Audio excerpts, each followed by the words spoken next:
What is going on, everyone? Welcome into our next top 10 positional breakdown video for the 2023 NFL Draft. Today we're going to be talking about a really interesting tight ends class. I think the second year in a row, a really good tight ends class. I really liked last year's class as well. Looking back on this video, last year it was really fun to talk about some mid-round prospects, guys like Jelani Woods, Jake Ferguson, Chigo Okonkwo, who were all, again, mid-round picks who made instant impacts, guys that I really liked last year. I think this class is even better, especially at the top. So it's going to be a really fun one to get into. Before we do get started, if you could do me a huge favor, just take a second to hit that like button down below. It's a free and easy way to really support my channel in a big way. Also, no more trips on the books for me in the 5 weeks here leading up to the draft. So my goal is to have 2 positional breakdown videos every week. We're going to continue with mock draft Mondays. We've got some awesome guests lined up. And then, of course, the big stream over draft weekend. So do make sure you're subscribed if you enjoy my draft content. You're not going to want to miss any of that stuff. And let's get into it with my number 10 tight end. We're going to go to Penn State for this one in Brent Strange. And really these first 3 tight ends that we're going to talk about, it's not that they aren't important or won't have roles in the NFL, but I don't know if I'm going to spend too much time on tight ends 10, 9, and 8 because I just don't really see them as starters at the next level. But that's not trying to take anything away from Brent Strange. He's, for one, just a really good blocker. He's really built a sturdy 6'4", 253 pounds, and that play strength shows. He's one of, I don't want to say few tight ends, but there's less and less these days that can actually grab hold of a defensive end and hold their own, and he's that guy. And he's got room to go as a run blocker, but I think he is one of the better blockers all around in this class. And that will definitely play at the next level. And the other nice thing about him is he might be the second best lead blocker in this class. So not only can he be a tight end 2 for you, but he can probably be your starting fullback right away as well. He's a decent athlete. It definitely gives him enough to get to spaces as a move blocker and arrive with a lot of force. And he's got a really nice first step. So really all around his blocking, he should slide right in as a good number 2 tight end and a kind of a wing, fullback, H-back type of guy. Now, in the receiving game, he's fine. Definitely went underutilized at Penn State. It's not that his hands are bad. He actually improved them quite a bit from 2021 to 2022, where he did have some drops there in that 3rd season of his. But he's just not really a great route runner. He's not dynamic after the catch. He's just all around mid, if you will, as a receiver. So I compare him to Richard Rodgers, who flirted with being a starter at times, but just really at the end of the day was a role player, known for his size and ability to get in guys' way. And I think that can absolutely be Strange at the next level. My number 9 guy is Luke Schumacher out of Michigan. And, you know, if he didn't turn 25 in his rookie season, I'd probably have a higher grade on Schumacher because he actually reminds me a lot of tight ends that I've liked in years past. Guys like Dawson Knox, Foster Moreau coming out of LSU. Last year, Daniel Bellinger, I think, was just a younger version of what we're seeing here in Luke Schumacher and a little bit of a better athlete. But what those guys all had in common and why I liked all of them was that they were decent blockers with room to grow there, but overall were just good NFL athletes that had upside to develop their routes and get more comfortable becoming a bigger part of the receiving game and taking on a bigger role in the NFL than they did in either their run-heavy programs in college or in the case of like Knox and Moreau. They were surrounded by guys like A.J. Brown, DK Metcalf, Jamar Chase, Justin Jefferson. There wasn't enough targets to go around for those guys. But ultimately, with Schumacher, I view him as a very similar level prospect. He's a good run blocker. He was clearly coached the right technique at Michigan. He brings the effort. He's got a great first step. And that will play at the next level, at least as a number 2. blocker, but I also think he's a little bit lighter than his listed, 6'5", 250 pounds. He plays a little bit below that. Maybe he can add some functional muscle in there. But I wouldn't expect him to ever become a great blocker at the next level. So if he's going to carve out a role, I think he's going to have to be a little bit more consistent in the receiving game. That lack of play strength definitely shows up as well when it comes to like winning tough catches. Just really underwhelming in the few contested catch opportunities that he got, and he didn't really show to have this crazy big catch radius that he can go up and win really impressive balls as a lot of these tight ends do. So very underutilized and underdeveloped in the receiving game, needs to add a little bit of a play strength. And again, if he wasn't turning 25 in his rookie year, I'd probably be a little bit higher on him, but he's going to have to figure this thing out really quick at the next level, and I think it is what it is, but you got to factor that in. Like, if he's going to take 3 years to get there, he's already going to be 28, 29 years old, so I think you got to knock him a little bit for that. But he technically could, in a best-case scenario, become a starter just like a guy like Foster Moreau has, shown to be a starting caliber player for Oakland and Las Vegas, even though he's been behind Darren Waller. But anyway, let's move on to my number 8 tight end. And this is Davis Allen out of Clemson. And I like Davis Allen. He's a really sound player. He does two things at the position incredibly well, and they're very valuable traits to have at this position group. Number one, he's one of the best all-around blockers in this class. Even though he's only listed at 245 pounds, which he plays bigger than that, he can really move guys. He has a really nice first step in the run game, technique, pad level, consistency, you name it. I just loved what I saw from him from a run blocking perspective. And that reminds me a lot of Charlie Warner, who was like a 6th round pick for the Niners, who, even though he's listed at 240 pounds, he plays like a 260 pound tight end. And likewise with Charlie Warner, Davis Allen, not a very fast player. I think Warner ran a 4.78, Allen ran a 4.84, and I wasn't expecting him to run any better than that. You can tell on film that he's just not a great athlete, and he's not going to win man-to-man, against man-to-man coverage. He's not going to separate really at all, honestly. He's going to have to win by doing what he did at Clemson, and that brings me to his other fantastic trait, and that is his ability to win contested catches. And Allen really understands at his size how to body up defenders, box guys out, attack the football before the defender can get a hand on it. And he's got these big bear mittens, 10.5-inch hands to really attack the ball. And he had a 91% contested catch rate at Clemson, which is super impressive. It's not going to be that high at the NFL, but if it can be 60, he can be a functional target. And he made some really impressive, tough catches as well, and he just doesn't drop the ball. So from a hands, ball skills perspective, he's about as good as it gets. He just doesn't have the athletic tools to complement that, unfortunately. And a part of that is he's probably have to learn how to win in those ways. So that's going to be nothing new for him in his role at the next level, which to me is a plug-and-play number 2 tight end. And he can block in 12 personnel, goal line work, you name it. And he can come in and be a red zone threat. If your starter goes down, he can give you a couple of, spot starts and not get lost and be reliable. But at some point, teams are going to want a more dynamic receiving option to be their starter, and it just is what it is. But, early day 3 for Davis Allen to pick a good role player who can slot right into your depth chart as your second tight end, there is value in that. Now, before we get to my number 7 tight end, there's going to be players on this list that you want to hear me talk about that don't quite make my top 10 rankings, and that is why I want to tell you about my Patreon. Patreon.com/thatfranchiseguy. Over there, you can get access to my complete draft board where I have 15 tight ends evaluated right now. That list is going to get up into the 20s.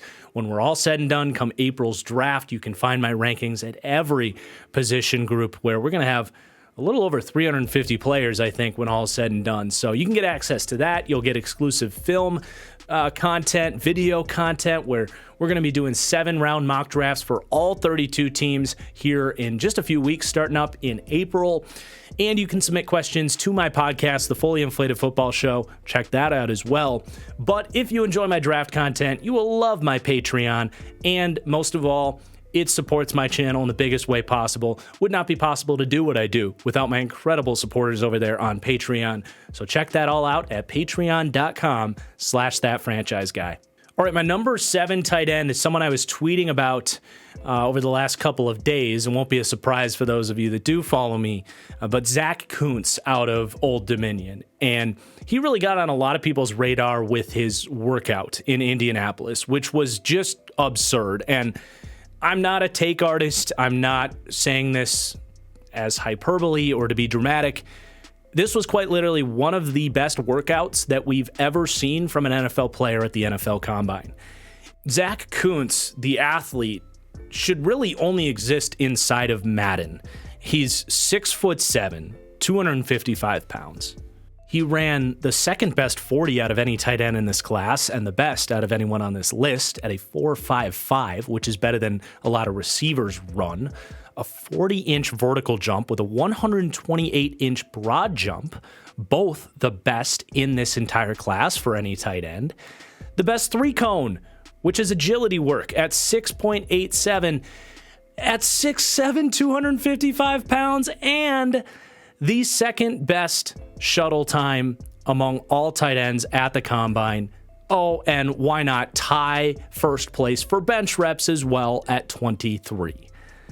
This is just stupid stuff. This is elite athleticism across the board, and even though it would be impossible for anybody to live up to these numbers on film, he looks the part as an elite athlete, right? So there is a lot there to work with. There is everything there to Zach Koontz. In theory, this is the highest upside tight end prospect that's ever walked the earth, just from an athletic potential point of view there. And man, what's pretty crazy about Zach Koontz is you see that workout and you see that he's, before the Combine, this sort of projected day 3 project type. And before I sat down to watch his film, I was fully anticipating me to walk away really underwhelmed, some guy that didn't see a lot of targets, that wasn't a good football player, a track guy, a gym rat, whatever, that just couldn't play football.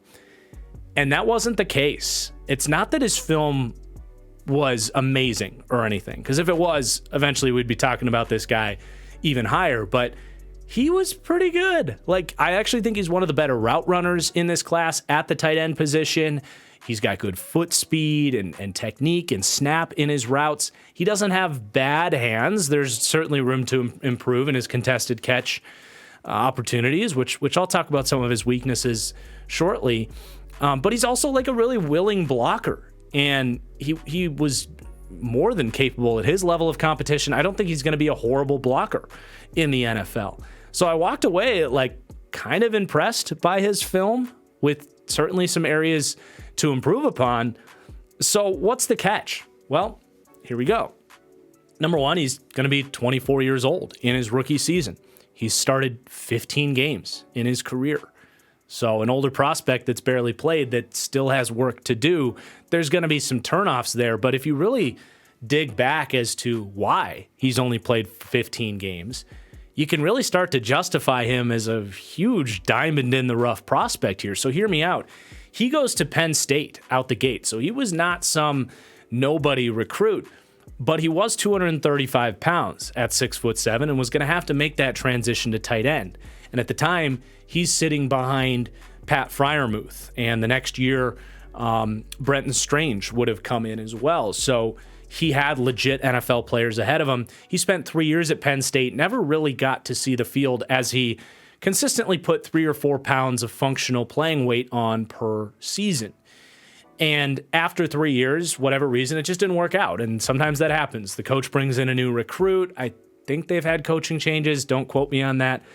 But it's just hard to fully track why he couldn't get on the field there, but wanted a different opportunity, goes to Old Dominion, and it really only took him 4 weeks at Old Dominion to become the focal point of that offense. In his 4th college season, he was racking up 10 targets a game. He ended up with 73 receptions, I think almost 700 yards, like 5 touchdowns. I was like, okay, they gave him an opportunity, and he made the most of it. And heading into his 5th year, it was like, go time. fifth-year player, had finally, in his fifth season, gotten up to 255 pounds because in that fourth year at Old Dominion, he was playing at 245. So he finally gets to an NFL playing weight and has some good games, honestly, against D1 competition. Virginia Tech had a great game against Virginia and was really primed for a huge season. Could have lit up the box score and gotten into this draft process with a lot of eyeballs on him. But of course, week 4, or maybe it was the first drive of the week 5, I think it was, he gets hurt for the season. So he never really got that opportunity to show what he can do now as this fully developed 255-pound guy. And I think he can continue to add maybe 7 or 8 more pounds of effective play weight to become a really good run blocker and use that size to win contested balls much more. So, sorry for the lengthy background check on this guy, but I think it's necessary with him to really look at this and say, like, okay, there is a really real chance here that he was just hitting his physical prime and you are stealing an incredibly high upside prospect here. In my opinion, you probably have to spend a third-round pick to get this guy. I just don't think the NFL, once kind of all of the day one starters are gone from rounds 1 and 2, I just don't see NFL teams letting this level of prospect sit around in the draft too long. So maybe one of those third-round compensatory picks or something like that. But man, he really could be something special. The receiving upside is remarkable. I think he can block. Really, all he has to do, I think, add a little bit more muscle. He's still every year been doing that, right? So if he can get up to 260 pounds, needs a little bit better coaching to kind of latch and sustain and be a little bit more sticky as a run blocker, but the effort is there. And he's never going to be a great run blocker at 6'7" anyway. But I think he can learn to pace his routes a little bit better. Sometimes he has to really slow down before he makes his cuts, and those cuts are pretty, but because he's slowing down, he's kind of keying off what he's about to do. I think if he paces those routes a little bit better, he could see better separation at the next level. And then he just has to continue to learn how to use that size to his best advantage down the field. He can get bumped off his routes. He wasn't some crazy effective contested ball winner, but I don't think it was a big problem on tape either. So, man, he's an exciting prospect. There's obvious boom or bust potential with this player. Coming from his level of competition, only started 15 games. One of my biggest sleepers in this draft at any position right now, and he's only my 7th tight end. So that goes to show you how good this class is. But I get pretty fired up talking about the prospects of Zach Koontz out of Old Dominion. But let's get to number 6, and it's another small school prospect, Tucker Kraft out of South Dakota State. And then just take everything I said about Koontz and just put it in reverse for Kraft, because Kraft is not the most physically gifted tight end ever. He's a decent athlete, but he wins with toughness and grit, and he's got that kind of, blue collar mentality, and I think he's one of the best blockers in this class. He's built, he's got good play strength, he's got good technique, and the effort is incredible. And then the way he wins in the receiving game as well is really through that toughness as well, because he's just not going to separate against man coverage or against really sticky zone linebackers all that well. He's got 4.69 speed. It's fine. But he doesn't have a lot of snap in his routes or crazy change of direction ability or anything like that. But what he can do is, sit down in a soft spot in a zone or get lost on a crossing route and maybe catch the ball at 4 or 5 yard depth and take that first defender and shove him into the dirt and turn it into a 10 or 15 yard gain. And that's got a ton of value, right? That's something that maybe something like Davis Allen isn't bringing to the table to compensate for some of that lack of separation ability. So you love the run after catch ability. You love the run blocking. He's not Dallas Goedert coming out of South Dakota State. He's not. Goedert was just a lot faster, more athletic. What I think he is Cole Kmet, who's been a good starter for the Bears. I think, Tucker Kraft right away understands the position. He's polished, tough, just gets it, right? He can come in and be a starter for somebody. It'll depend where he gets drafted, but he's going to be one of the 32 best tight ends in the league right away. I do believe that, and should be starting in the league before too long. Even if, maybe someday you're looking to upgrade at that position, just as I think the Bears are kind of looking elsewhere with Cole Kmet, maybe a little bit. Hell, they just signed Robert Tonyan. So case in point. But let's move on into the top 5 with Sam Laporta out of Iowa. And I really like this comp with him, and that is Jonnu Smith, who was a day 2 pick, I believe, for the Titans, climbed a depth chart, and has now at this point had a top of the league contract for the Patriots. Didn't fully work out there, but likewise with Jonnu Smith, I would love if Laporta could go to a team that runs one of these Shanahan-style offenses, because what Laporta lacks in height and size, he does compensate with speed. He's one of the fastest tight ends in this entire draft, and if you run that play fake on play action, he can sneak behind you and really peel away from linebackers, even safeties at times, and he's really nasty after the catch as well. He's got a great stiff arm. He's just kind of quick and elusive for a tight end. So he really reminds me of Jonnu Smith in that way. He's a good run blocker. He doesn't have incredible play strength because he's only, 6'3", 245. So if he meets bigger defensive ends, he's going to get bodied up. And that's why he'll probably be better from the wing like Jonnu Smith. But I do think he can play a traditional wide tight end as well, if you're okay with him not being a fantastic blocker, because he's got really good wiggle in his routes. So if you're running stick routes, stick and nods, corner routes, he can run that kind of stuff as well in more of a traditional role too. So he's not just a Shanahan-style scheme fit, but I do love him specifically in one of those teams. And it's not like an Iowa tight end has ever worked out in the NFL or anything, right? No, he's going to be a pro's pro. He's declaring as a junior. He's got the athleticism. Really no reason he can't come in as a second or a third round pick, compete for a starting job within the first couple of years, and turn into a quality starter in the NFL. And then we've got my number 4 tight end. It's Luke Musgrave out of Oregon State. And the big selling point for him, because he just was not a productive college player, and I'll get into that, but the big selling point for him is there's just not a whole lot of 6'6" tight ends with sub 4.6 speed that love to run block sitting around.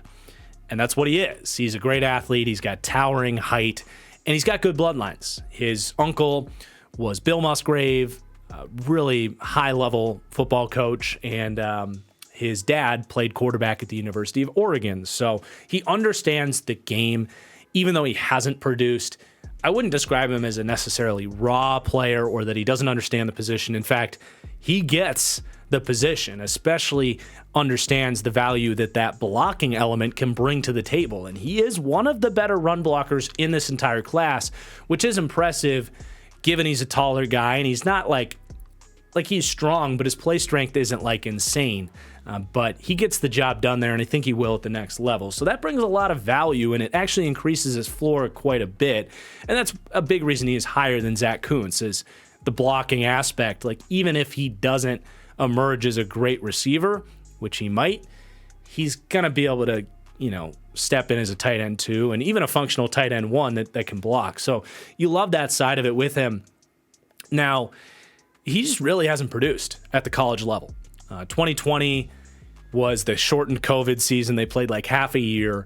And then 2021, he had an opportunity, but he was sharing time with the tight end that the Texans drafted. His name's escaping me right now, but they spent a 5th-round pick on him.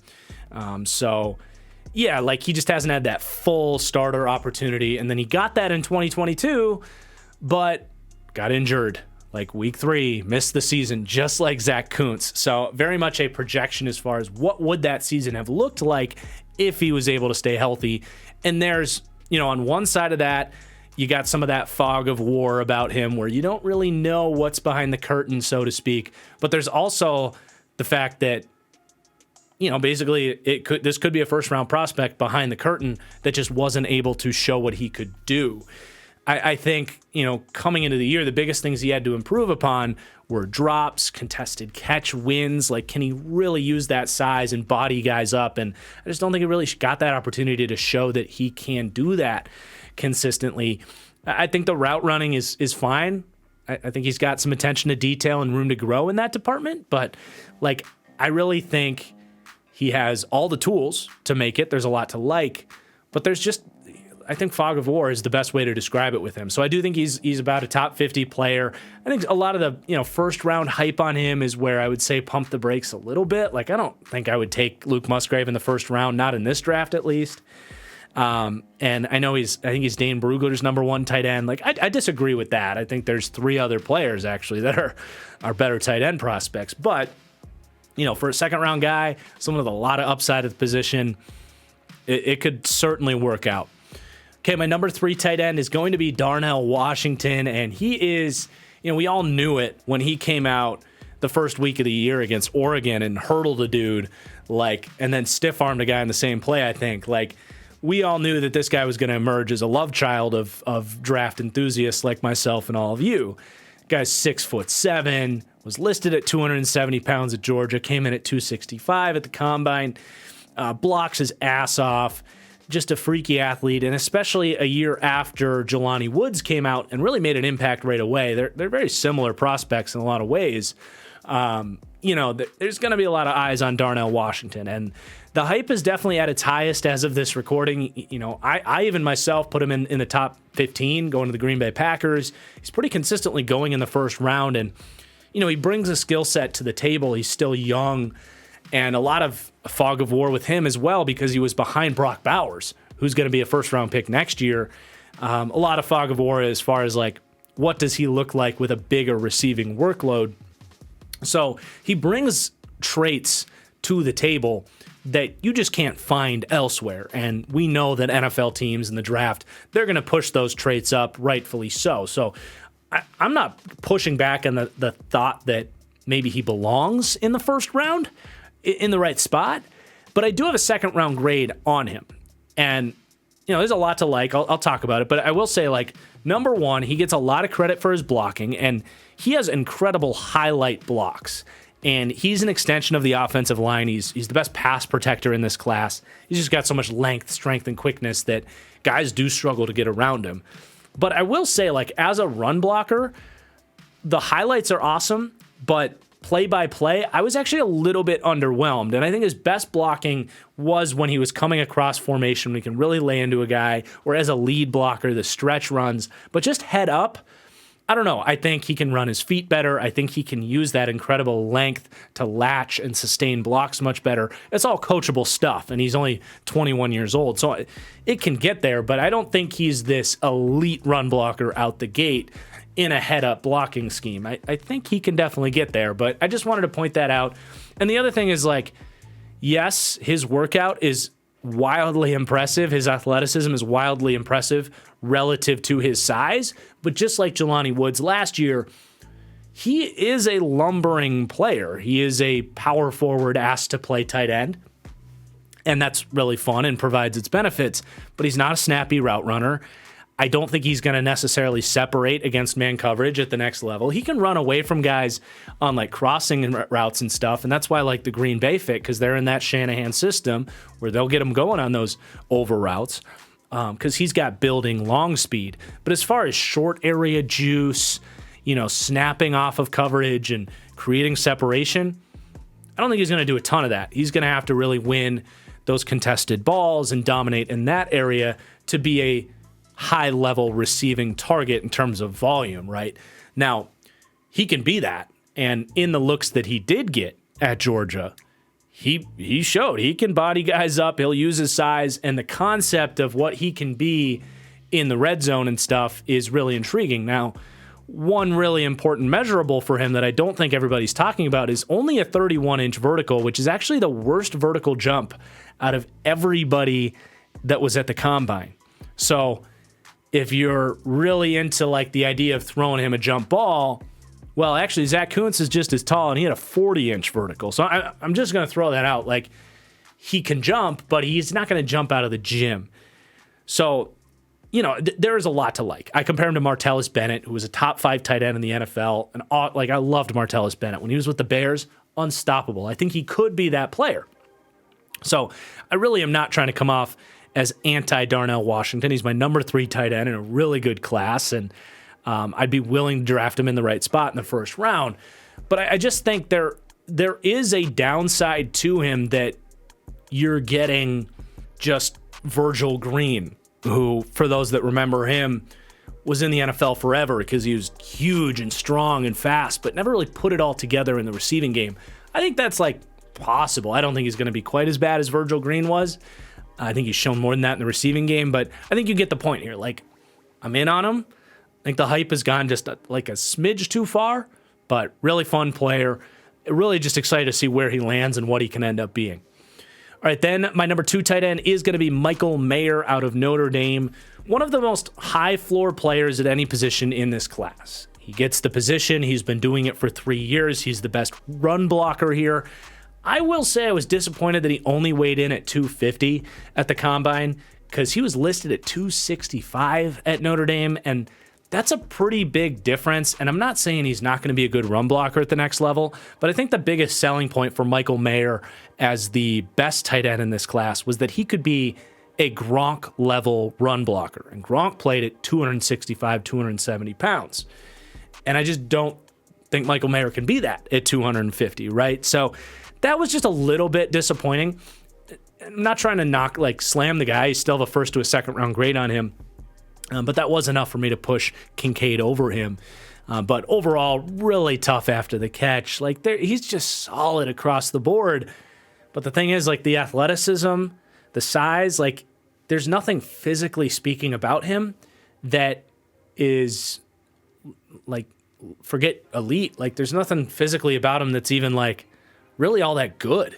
He's kind of lumbering. He's not going to pull away from a lot of guys. Now, he can separate. He's really crafty with push-offs, and he's got some snap in his routes. He can separate, but not at a high level. So I just don't know how dynamic of a player he's going to be. And that takes me to my comps on him. And I said high floor. I think a worst-case scenario is you're getting Austin Hooper, who's gotten big contracts in the NFL. He's been a really good starter in the league. I think best case, though, this could be Jason Witten. And I've always said for years and years and years, I'm sorry, Cowboys fans, but Jason Witten is legit one of the most overrated players to ever play in terms of how great he really was. Now, he was really, really good, incredibly consistent, and always available, whether that means being on the field, but also available in 3rd and 6. He was Romo's guy, run the stick route, reach your hands out, grab it, turn around, get the first down. There's nothing really dynamic about Jason Witten. Witten was a little bit of a better athlete, could threaten vertically a little bit better than Mayer, but, I'm trying to balance this a little bit, saying, Michael Mayer could be a, borderline Hall of Famer, but also Jason Witten, at the end of the day, if he didn't play for the Cowboys and didn't play for 20 years, he's nowhere close to a Hall of Fame player. We'll see if he ultimately gets in. It's one of my standing takes on this channel is that Jason Witten is not a Hall of Famer, but that's all right. Cowboys fans can come at me for that. I digress. I think that's who Michael Mayer is, and that's totally worth a first-round pick. Just don't expect him to be someone that installs a fear factor into your your opponent's defense, and is someone that's difficult to cover. It's more about the toughness and the craft. And like I said about Tucker Kraft, he's just kind of that constant thorn in your side. So let's move on to my number 1 player, and that's going to be Dalton Kincaid. And Kincaid has been drawing a lot of parallels to Travis Kelce. He's not Travis Kelce. He's not as big. He's not as fast. He's never going to be quite what Kelce was. Maybe no tight end ever will be. But I think he is another tight end that we've seen play in Andy Reid's kind of systems there in Philadelphia, going back to Doug Peterson's days. But Zach Ertz, it's exactly who he is, man. And I am kind of ripping that comp from NFL.com's write-up on him, but it literally is perfect. He's the same size, 6'4", 245 pounds. He's not a great blocker. It's never going to be his game. If he added weight, he would give up his quickness and his route running, and it's just not worth doing that. He's going to play over half his snaps as a slot wide receiver, almost assuredly. And he's got to go to a team that kind of has that role for him where you can get away with him not lining up a tight end all the time and lining up him in the slot a lot of times. So he's not going to be for everybody, but for that role, he's the best at that role than anybody at their individual role in this class. He's a super sharp route runner. He's got amazing hands, such reliable hands, attacks the ball, wins contested catches, elevates for the ball, boxes guys out. Zach Ertz has always been a reliable contested catch winner, even when he isn't separating. So I love that aspect of his game. He's a willing run blocker. It's just the size. Like he just is not a strong guy. He's much more receiver than he is tight end. And dude, Zach Ertz has had an incredible career, and no one really is bothered by that. So as long as he's drafted to be what he is, I think you're going to be very happy with Dalton Kincaid. But maybe Darnell Washington is your flavor, right? Maybe you want that big inline guy that can be an extension of the offensive line. So there is my top 10 tight ends video. I really hope you guys enjoyed. I do want to remind you guys, I've got a merchandise store. Thatfranchisestore.com is open for business. If you want to rep the brand, support the brand, take That Franchise Guy logos out into the street, go check it out. Again, please do hit that like button. I really appreciate it. Make sure you're subscribed for more draft content. And we're going to be doing cornerbacks next, which should be a really fun one. Looking forward to it. We'll see you then. Peace out.